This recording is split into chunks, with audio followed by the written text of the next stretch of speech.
ये last month की report जिसने भी बना के भेजी है ना, इससे पहले बोलो करेक्ट करके भेजिए। अरे तुम दोनों कहीं जा रहे हो क्या? हाँ भैया, हम जा रहे हैं यहाँ से। यहाँ से जा रहे हैं मतलब? हमने किराए का घर देख लिया है, हम ये घर छोड़ रहे हैं। ये कैसी बात कर रहा तू? तुझे अपना घर छोड़ के किराए के घर में रहने के लिए क्या जरूरत पड़ेगी? भैया ये घर मेरा नहीं है, ये घर आपका और भाभी का है। आप ही लोग इस घर के मालिक हो। मेरा घर? अरे भाई मेरा तेरा कब से होने लगा हमारे बीच? क्या हुआ? तुम लोग कहीं जा रहे हो क्या? हाँ, ये दोनों हमारा घर छोड़ के जा रहे हैं। हमारा घर मतलब? जरा क्या हुआ, कोई बात हुई है क्या? दीदी, आप ये ड्रामे क्यों कर रही हैं? आप भी तो यही चाहती हैं ना कि हम लोग इस घर से चले जाएं? ये कैसी बातें कर रही हो तुम? और मैं क्यों चाहूंगी तुम इस घर में ना रहो? देखिए भाभी, हम जाते जाते बहस नहीं करना चाहते। और भैया, हमारे गांव का घर मैं बेच रहा हूँ। गांव का घर बेच रहा? पर क्यों भाई? क्योंकि मुझे यहाँ पर घर लेना है, इसलिए मैं गांव का घर बेच रहा हूँ। और वैसे भी पापा ने ये घर आपके नाम किया था और गांव वाला घर और ज़मीन मेरे नाम थी। अब अगर मैं बेच रहा हूँ तो उसमें आपको कोई दिक्कत नहीं होनी चाहिए। मैं जो चाहे वो करूँ। हाँ, मुझे क्यों दिक्कत होगी भाई? अब तू समझदार हो गया है, अब तुझे पता चल गया कि क्या तेरा है क्या मेरा है। मुझे कोई दिक्कत नहीं होगी। और मैंने ना कभी नहीं सोचा था कि हम दोनों भाई ऐसी बात करेंगे, अलग होने की बात करेंगे। भैया, अब ये बड़ी बड़ी बातें आप ना ही करो तो ही बेहतर है। मैं सब जानता हूँ कि सच क्या है।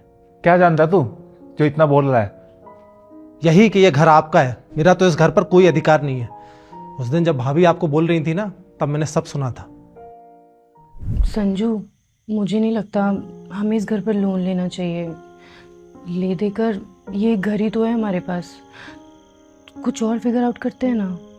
मैं तो तुम ठीक रही हो, मेरा मन भी नहीं है इस घर पे लोन लेने का। जब दुष्यंत ने मुझे बोला तो मैं उसको मना ही नहीं कर पाया। हाँ, मैं भी नहीं चाहती कि हम सालों तक लोन भरते रहें। पर यार, दुष्यंत को भी तो पैसे देने हैं ना, उसका भी तो काम शुरू कराना। वो कैसे करेंगे? अरे तो देंगे ना पैसे, पर कुछ और सोचते हैं।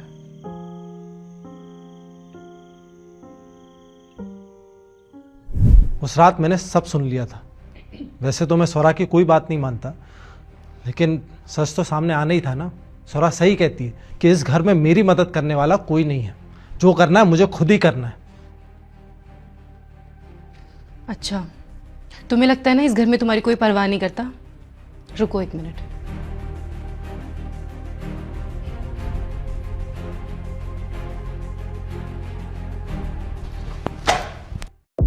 ये लो, जितने तुमने मांगे थे ना उससे ज्यादा है। भाभी, ये पैसे ये कहाँ से है? हाँ, तुमने पूरी बात तो सुनी नहीं होगी उस दिन, नहीं तो तुम्हें पता होता ये पैसे कहाँ से आए हैं। ये पैसे रिया ने अपनी ज्वेलरी बेच के लेके आई है। मैंने इसे मना किया था कि अपनी ज्वेलरी मत बेचो, पर इसने बोला कि नहीं, दुष्यंत तुम्हारा छोटा भाई है, उसे पैसों की जरूरत है, हमें उसकी मदद करनी चाहिए। और इस घर पे लोन लेने के लिए इसलिए मना किया था क्योंकि पापा ने ये घर हम दोनों के लिए बनाया था।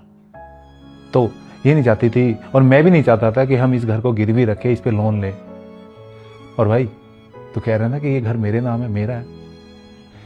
इस घर के पेपर सिर्फ मेरे नाम है, लेकिन ये घर हम दोनों भाइयों का है। अगर तू कहेगा ना तो इस घर के पेपर भी मैं तेरे नाम करा दूंगा।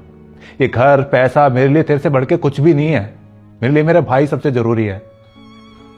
भैया, भैया मुझसे बहुत बड़ी गलती हो गई, मुझे माफ कर दीजिए प्लीज। माफ कर दो, लेकिन मुझे पहले ये प्रॉमिस करके आज के बाद मेरे को कभी नहीं बोलेगा कि भाई मैं तेरे से अलग हूं।